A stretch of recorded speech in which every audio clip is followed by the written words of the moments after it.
तो hello guys, मेरे पास एक डेल का मदरबोर्ड आता है जिसमें जैसे ही मैं पावर लगाता हूँ, ये नो पावर में होता है। पावर लगाते ही खाली 35 का लोड ले रहा है। तो 35 के लोड पे हम वोल्टेज नापेंगे। जो ऑलवेज सप्लाई होती है 3.3, 1 वोल्ट, 1.8 वोल्ट जो बैक साइड होती है।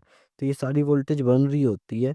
तो इसका मतलब अब ये ऑन नहीं हो रहा। तो ऑन होने के लिए इसकी सारी रिक्वायरमेंट ज़रूरी होती है। तो हम इसका सबसे पहले क्रिस्टल देखेंगे, आर्टिस्टिक क्रिस्टल काम कर रहा है कि नहीं था। तो आर्टिस्टिक क्रिस्टल काम कर रहा होता है, आर्टिस्टिक क्रिस्टल। तो आरटीसी भी हमारा ओके होता है। फिर हम कंट्रोलर की रिक्वायरमेंट चेक करने से पहले क्या करेंगे, बायस की इम्पीडेंस लेंगे। मैं बायस का इम्पीडेंस लेता हूँ तो इसकी 1 नंबर पिन का इम्पीडेंस नहीं आ रहा था, बाकी सबका आ रहा था। तो 1 नंबर पिन का इम्पीडेंस आप देख सकते थे बिल्कुल ही नहीं आ रहा था। तो अब मैं इसका बोर्ड व्यू खोलता हूँ। बोर्ड व्यू खोल करके हम चेक करेंगे 1 नंबर का इम्पीडेंस कहाँ से आ रहा है।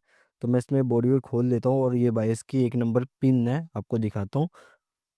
PU5 की 1 नंबर पिन ये है। इस पर क्लिक करते हैं तो ये रेजिस्टेंस है RC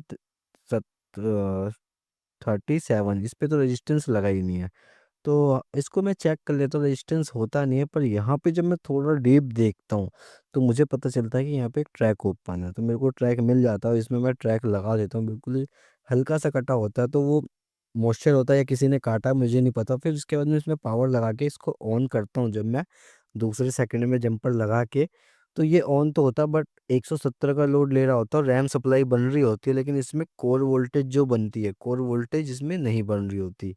तो अब इसमें कोर वोल्टेज नहीं बन रही, तो हमारा दूसरा स्टेप क्या होगा, कोर वोल्टेज की रिक्वायरमेंट चेक करनी। तो हम कोर आईसी की सारी रिक्वायरमेंट चेक करते हैं, जिसमें सारी रिक्वायरमेंट ओके होती है। और इसकी बायस भी मैं कर लेता हूँ, आईसी भी चेंज कर लेता हूँ। फिर भी कोर वोल्टेज नहीं बनती, मतलब कि इसमें सीपीयू फॉल्टी है, जिसके चक्कर में ये ऑन नहीं होता। बट ऑन तो हो गया, अब नो डिस्प्ले हो गया। तो अब ये केस यही आया था मेरे पास, जो नो टोक के जा रहा है। Thanks for watching.